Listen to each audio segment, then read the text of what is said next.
Bonjour à toutes et à tous, ravi de vous retrouver ici même dans Global Africa Télé Sud. Merci en tout cas de votre fidélité, je tenais à vous le dire précisément. Et vous savez, dans l'entretien du jour, un invité évidemment de qualité, comme tous les autres d'ailleurs, mais celui-là particulièrement parce qu'il a quitté le service actif, vous savez. Il est général, il s'appelle Emmanuel de Richouft, il est devenu l'avocat et l'acteur d'une énorme cause, laquelle, eh bien, ne pas laisser sombrer tout simplement la jeunesse dans les quartiers et ne pas se résigner au séparatisme sur le territoire national. On va en parler parce que vous savez, il a écrit un ouvrage aussi notamment. On reviendra longuement sur l'ouvrage, la question et les enjeux justement de ces quartiers populaires, de ces zones rurales.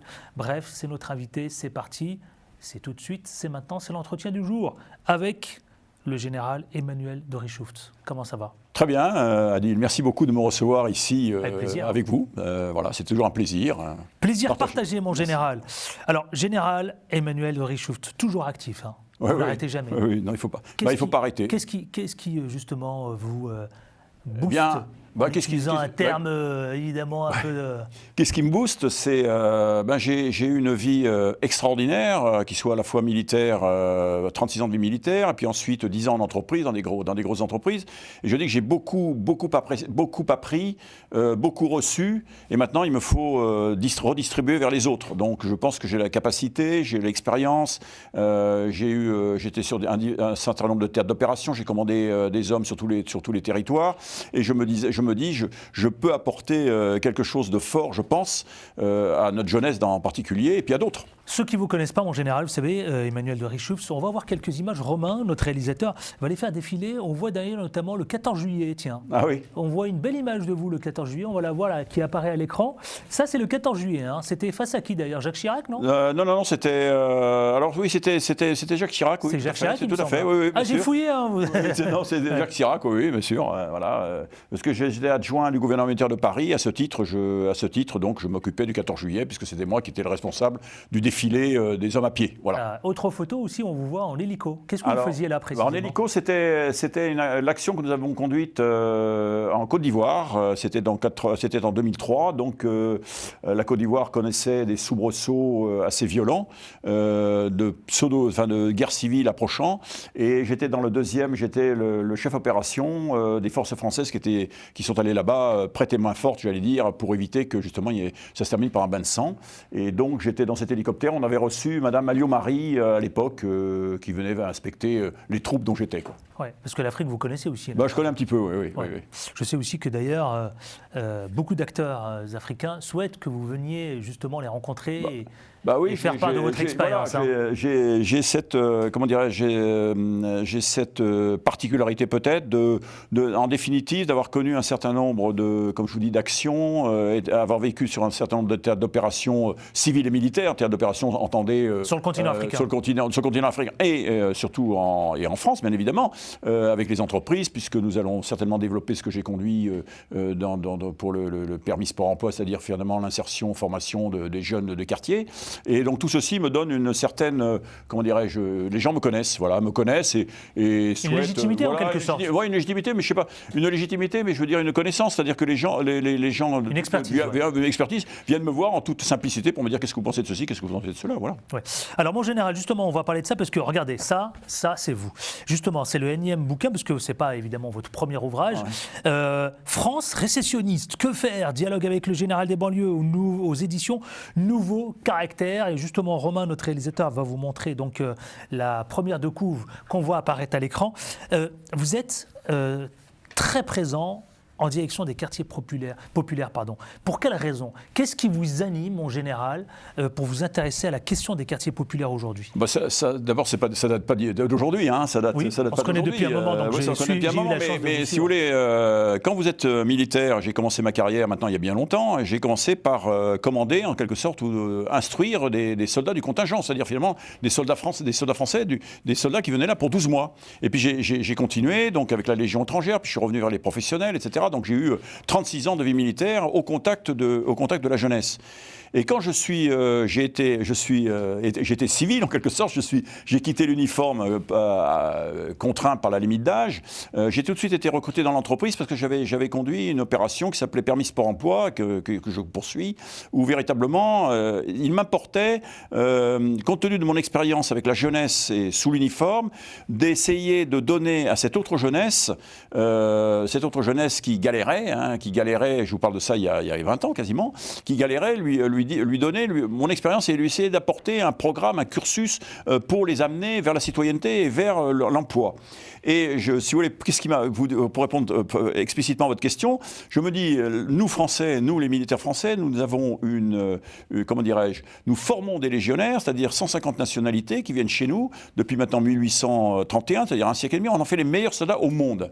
Et donc je me suis dit, mais comment se fait-il que dans nos quartiers, hier et aujourd'hui, nous avons entre 15 et 20 nationalités différentes, comment se fait-il qu'on ne soit pas fichus, nous les Français, d'en faire les meilleurs citoyens du monde? Voilà. Ouais, vous avez raison. Et donc voilà.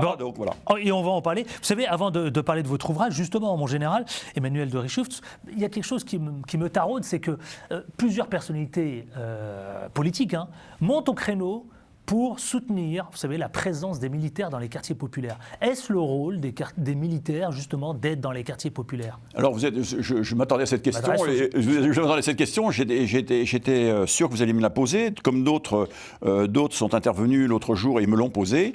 Je dirais, c'est pas forcément les militaires qui doivent intervenir, mais si les militaires peuvent intervenir, mais pas à n'importe quelle condition. C'est-à-dire que pour moi, face à la violence qu'on le connaît avec les narcotrafiquants, avec les trafics en tous azimuts, les règlements de compte à la Kalachnikov, etc., il me semble évident que la police ne tient pas le terrain. Et qu'à ce moment-là, la police ne va plus dans les quartiers, ne tient pas le terrain. La police de proximité a disparu, les commissariats sont fermés.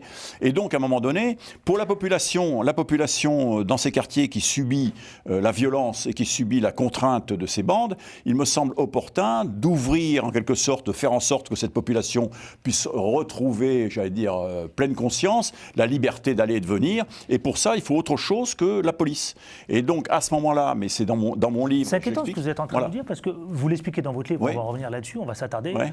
Mon général, ça m'interpelle parce que, justement, est-ce que notre société, vous donnez raison notamment au ministre de l'Intérieur, que notre société française est en train de se mexicaniser, la mexicanisation de notre société. Alors, oui, écoutez, il le dit, il constate, c'est-à-dire comme vous et moi, nous le constatons, c'est-à-dire qu'aujourd'hui, vous saviez qu'il y a 10 ans en arrière, quand j'ai commencé à réfléchir à toutes ces affaires-là, il y a 10 ans en arrière, j'allais dire, la situation était plus sereine, plus calme. Aujourd'hui, il n'y a pas une ville moyenne qui échappe à la violence. Et maintenant, cette violence même s'élargit considérablement et va même dans les campagnes.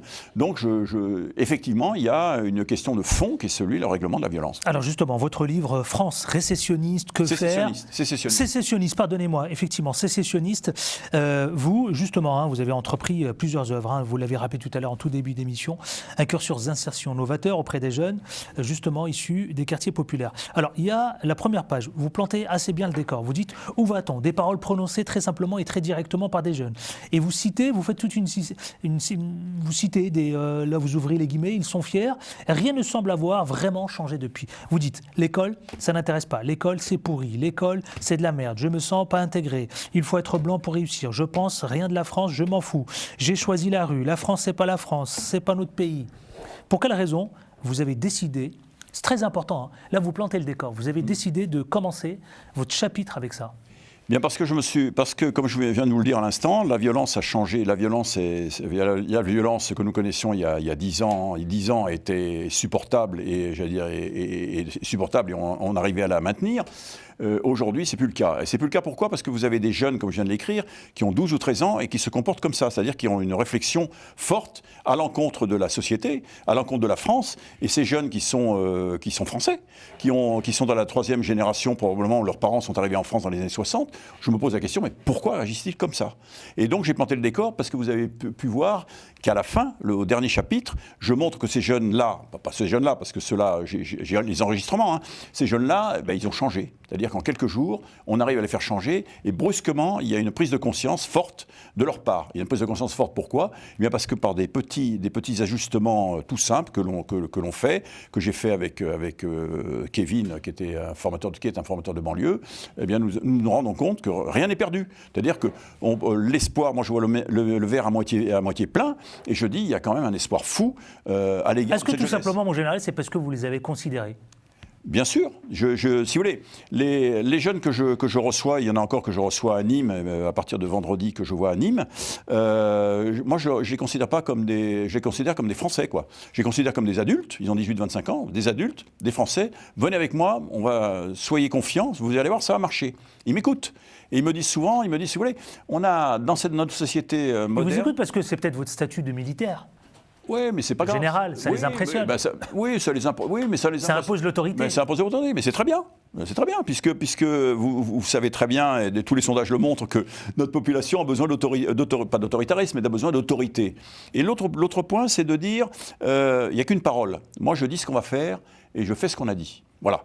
Et il me dit souvent, toi, mon général, tu as dit ce qu'il fallait faire, mais t'es le premier et on te suit parce que t'es le premier à faire ce que tu dis, quoi. Ben, je dis oui, mais c'est la règle élémentaire. C'est-à-dire, il ne faut pas mentir aux gens. C'est-à-dire que vous ne pouvez pas mentir aux gens. Voilà. Souvent, on voit dans votre ouvrage Kevin. Kevin, c'est quoi ? C'est un éducateur, Kevin ? Kevin, c'est un éducateur que je suis maintenant depuis une dizaine d'années, que j'ai connu ici dans les quartiers, qui est un type remarquable, oui. Qui a compris lui aussi rapidement qu'il fallait... il vient bien sûr d'une société complexe et violente, et il s'est véritablement consacré à cette jeunesse dans les quartiers pour essayer de les tirer vers le haut et de les sortir des bandes mafieuses et autres, c'est-à-dire sortir les jeunes. Il s'est rendu compte, comme moi, qu'il fallait prendre les jeunesses à partir de 12-13 ans, les sortir, mais pour les sortir, il fallait leur offrir quelque chose. Et il me dit, moi c'est un continuum dont j'ai besoin. C'est-à-dire que les jeunes, je leur fais faire les leçons, les cours du soir. S'ils réussissent bien les cours du soir, on les fait faire du sport,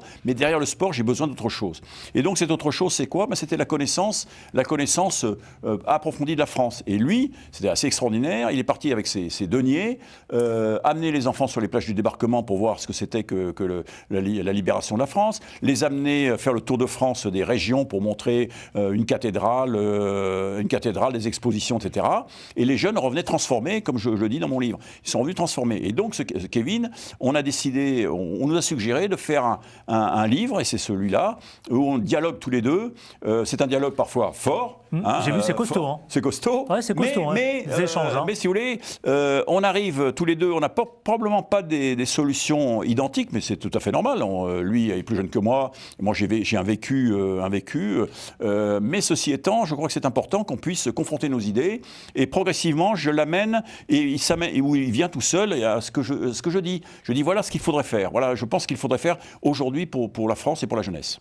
Alors dites-moi justement, ce qu'il faut faire pour la France, n'est-ce pas un peu trop tard ? Heureusement que j'ai foi, page 146, il y a quelque chose qui m'a interpellé. Heureusement que j'ai foi dans le destin de notre pays, de mon pays, vous dites, et que le doute ne m'a jamais vraiment habité. Cela étant, il va falloir vraiment secouer le cocotier. Parlons-en justement.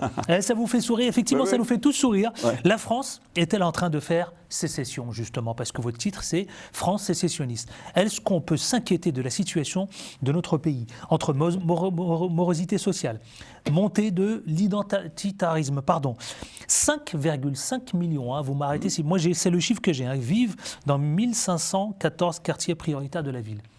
La France, elle est en récession ? Est-elle en sécession ? En sécession. La France est en sécession, en ce sens qu'il y a aujourd'hui, c'est pas moi qui le dis, c'est les sondages, etc., il y a 1500 quartiers qui échappent à l'autorité de l'État. Donc que fait-on ? Moi qui ai 5 siècles de pied dans la France, puisque mes ancêtres sont devenus français en 1515, je ne peux pas me satisfaire d'une situation dans laquelle cette France éternelle est appelé à disparaître.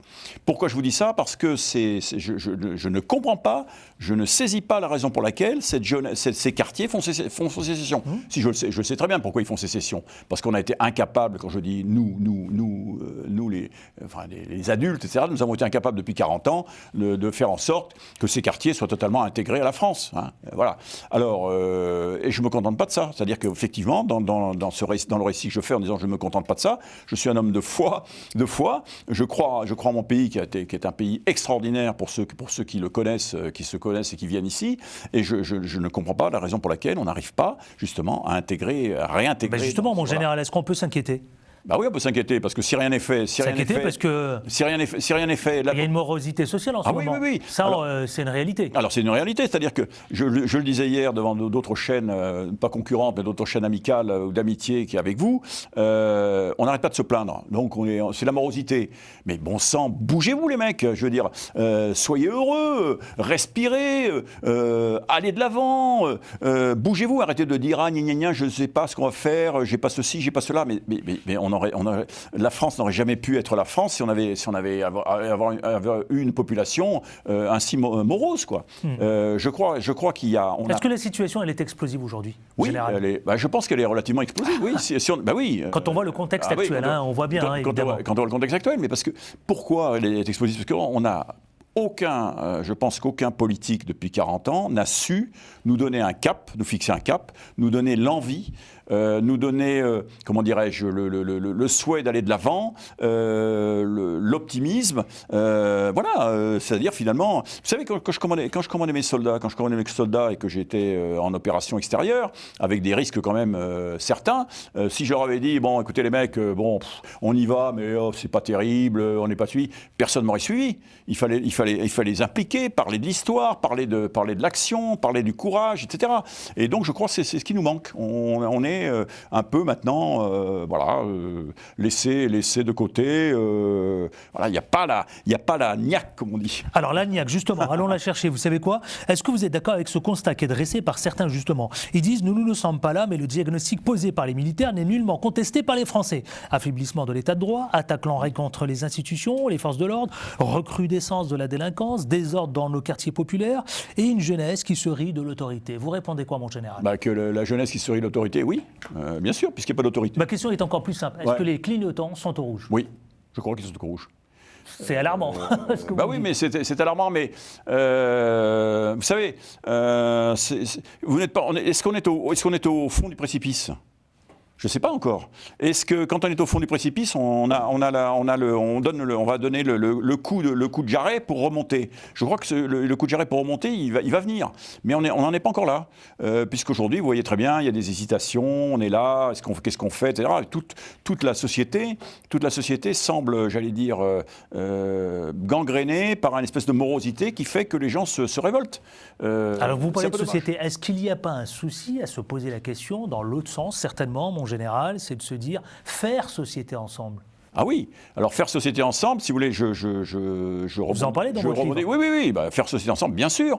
Je pense qu'aujourd'hui, moi je fais confiance dans les forces vives, qui ne sont pas forcément encartées dans tel ou tel parti, mais qui ont envie de réussir, de faire en sorte que le pays ressurgisse demain. Et ça, effectivement, ce ne sont pas forcément les hommes politiques actuels qui nous ont amenés là où nous en sommes. Donc, effectivement, je crois que la société se réveille, et vous en êtes l'exemple, mon cher ami, si je puis m'exprimer ainsi. Oui. Vous en êtes l'exemple parce que vous essayez à votre niveau, comme j'essaie au mien, de faire en sorte que les gens prennent en compte cette envie de s'en sortir, quoi, d'une manière ou d'une autre. Et cette envie de s'en sortir, je crois que c'est flagrant, et je le vois parce que je suis appelé par un certain nombre de personnalités, comme je vous le disais tout à l'heure. Je suis sollicité par des think tanks, etc. Parce qu'on sent très bien que dans la société, eh bien, les gens qui veulent faire ne sont pas forcément encartés. Est-ce que tout simplement, vous en parlez aussi d'ailleurs dans plusieurs chapitres, vous faites référence à ce modèle républicain. Ouais. Le modèle républicain, est-ce qu'il n'est pas cassé ?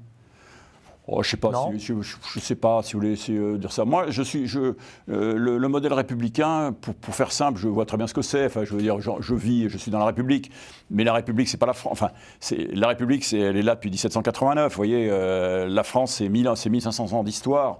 Donc, il y a quand même une accroche historique, une accroche sociale, une accroche religieuse à ce que nous avons été. Donc, ça s'est fait tout doucement pendant 15 siècles. Donc, si vous voulez, je je crois qu'il faut, si on veut réussir ce changement ou réussir à véritablement avoir un sursaut, je crois qu'il faut véritablement se pencher sur l'ensemble, sur 1500 siècles d'histoire. Vous savez pourquoi je vous pose la question? Non. Parce que régulièrement, on fait référence à l'intégration, à l'assimilation. Ouais. Ça ne fonctionne pas.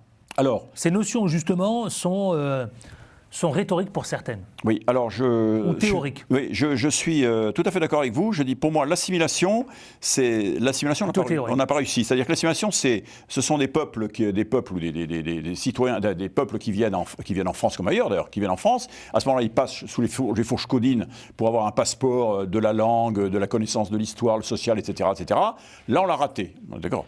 Maintenant, vous me dites, il y a l'assimilation et puis là, l'intégration. L'intégration, c'est Beaucoup considèrent qu'aujourd'hui c'est de la théorie. Voilà, c'est théorique et puis on s'arrête là. Ils n'ont pas tort. Ils n'ont pas tort. Pourquoi? Parce que l'intégration, je reviens sur la première page quand je cite les jeunes, c'est-à-dire que ces jeunes qui critiquent la France, pourquoi la critiquent-ils?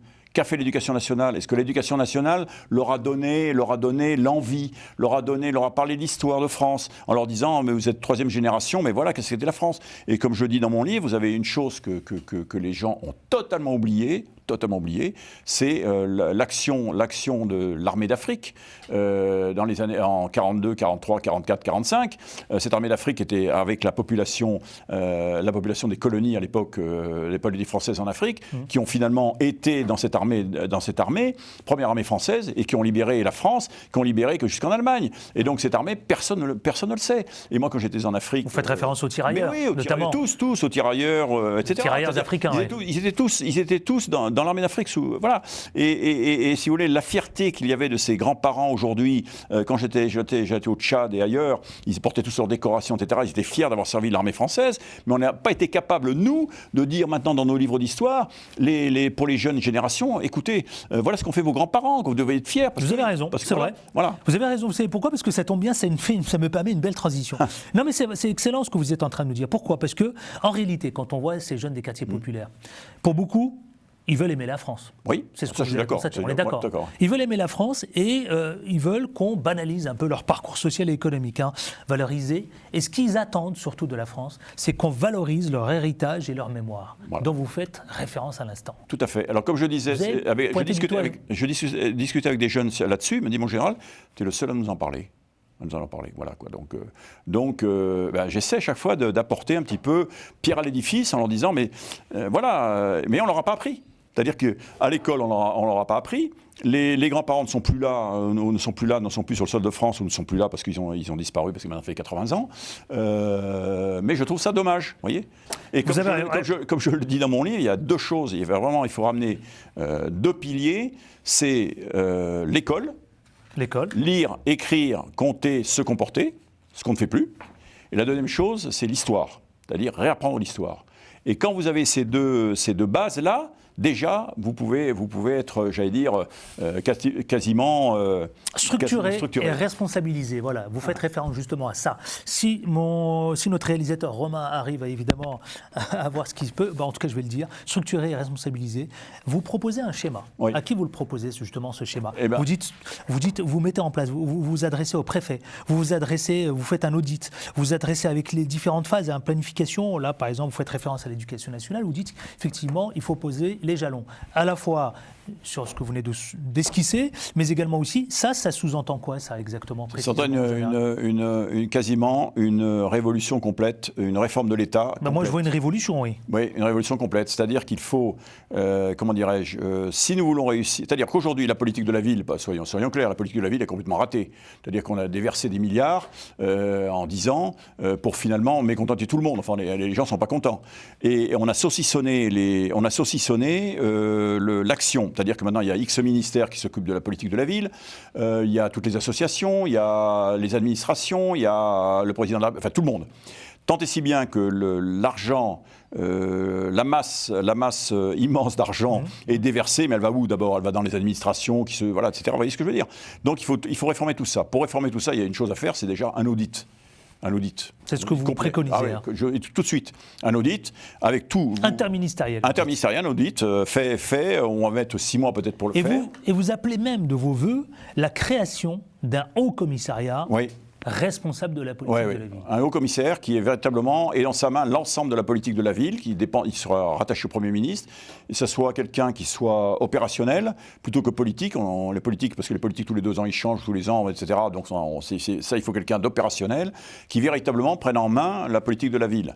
Et cette politique de la ville, c'est-à-dire déjà le financement, qui soit chez lui, et qui redistribue le financement avec un contrôle. Mais est-ce que vous l'avez soumis au président de la République? Non, je ne l'ai pas soumis au président de la République. Je veux dire que le livre est sorti il y a 3 ans. Mais je compte sur vous, Adil. Moi, je ne suis pas l'ambassadeur, mais bon, je fais mon métier déjà, c'est déjà bien. Mais non, mais ceci étant, j'ai essayé de réfléchir avec Kevin, etc. On a bien travaillé là-dessus, de réfléchir sur qu'est-ce qui serait le mieux pour la France. C'est pas qu'est-ce qui serait le mieux pour les élites françaises. Vous voyez, moi je suis pas là pour dire non, on est là. Si on travaille pour la France, voilà ce qu'il faut faire. Alors ceci étant, c'est une révolution parce que ça veut dire que tous les ministères qui sont là, qui grappillent sur la politique de la ville, qui se font mousser, etc. Tout cela, ils passeront sous les fourches codines du Haut Commissariat, quoi. Voilà. Mais au moins, on aura quelque chose de cohérent. Ça va trop vite. Bon, ça va trop vite parce qu'on arrive déjà au terme de cet entretien, mais j'ai encore une question à vous poser, mon général. Ça va vite parce que c'est intéressant ce que vous dites. Effectivement, il en va de l'avenir à court, moyen terme. Alors, vous dites qu'il est temps d'agir. D'accord, on est en train d'assister à une rupture, les dernières ruptures, d'accord, parce qu'on voit bien qu'il y a quelques signes, en tout cas annonciateurs. On est d'accord, mon général. Vous m'arrêtez si, évidemment, j'induis les choses en erreur. Est-ce que tout cela sous-entend qu'on est dans une phase où les Français, les quartiers populaires, les zones rurales sont en train de vivre cette sécession dont vous faites référence, qui alimente, vous savez quoi, un mot, je vais vous le dire, le populisme. Oui, je ne sais pas. Enfin, si vous voulez, moi, qui remet en cause d'ailleurs la cohésion sociale. Ah oui, non, mais ça c'est sûr. Qui est défaillante. Parce que vous avez dit la politique de la ville, 40 ans de défaillance. Ce que je veux dire par là, ce qui m'intéresse, c'est qui me tord les boyaux, cette affaire-là, c'est de voir qu'on n'a pas été capable de remettre dans le giron de la France éternelle cette population qui n'attend que ça. C'est-à-dire que c'est pas parce qu'il y a 100 meneurs dans chacun des quartiers, dans les 1500 quartiers, qu'on doit faire que cette population doit faire sécession. Si elle fait sécession, c'est qu'on n'a pas été capable de lui donner cet optimisme dont je parle tout à l'heure, et puis ces différentes voies, c'est possible pour intégrer la nation. Et je répète que la nation, pour moi, certes, il y aura l'emploi pour les gens, mais c'est la citoyenneté, quoi. Être fier d'être français. Emmanuel de Richouft, mon général, un dernier mot à celles et ceux qui vous regardent justement. Quel est le mot d'espoir, peut-être, cette note d'espoir? On va se quitter sur cette chute. Je dirais simplement, soyez optimistes, soyez vous-même. Ne pensez pas toujours c'était mieux avant, oh là là, on est triste, etc. Non, mais allez-y d'avant, allez-y, foncez. Dès qu'on vous propose une situation, dès qu'on vous propose un cursus, dès qu'on vous propose un truc, allez-y, réveillez-vous, secouez-vous, bougez-vous, quoi. Qui vous soyez. Après, vous verrez, moi je suis parti d'une génération où c'était pas si facile que ça, quoi. On se battait, quoi. On s'est battu, et puis voilà. Alors, et je vous garantis qu'après vous êtes fiers. En fait. Voilà. Et j'ai envie de vous dire, vous savez quoi, à ne pas manquer. Regardez ça, Romain va vous le remontrer justement, la première de couve. Et c'est The Book Edition, s'ils veulent correspondre, la collection, c'est The Book Edition. The Book Edition. Derrière, vous avez voilà, juste là derrière. Book Edition. Regardez, Book Edition juste là, à ne pas manquer. Franchement, je vous invite très vite à vous le procurer. D'abord, on apprend beaucoup de choses et puis surtout, il y a des propositions. France sécessionniste. Justement, que faire? Emmanuel de Richouft, c'est le général qualifié des banlieues, d'ailleurs. Ouais. Général des banlieues. Ça vous plaît, ça? C'est un honneur. Ouais, c'est un honneur. Écoutez, le général des banlieues, c'est comme ça qu'on vous surnomme, justement. Celui qui a longtemps... qui était sur le territoire national à 36 ans, combien? 36 ans de vie militaire. 36 ans de vie militaire. Bravo d'abord pour votre ouvrage. Et puis à très bientôt. Merci beaucoup. Espérons que, évidemment, les choses avancent, non? J'espère. Merci, mon général. À très bientôt. Restez fidèles à Global Africa Télé-Sud. Et vous savez quoi? Autre rendez-vous, autre invité, autre engagement, ici même sur Télé-Sud, Global Africa. Prenez soin de vous. On ne lâche rien, les amis. À bientôt.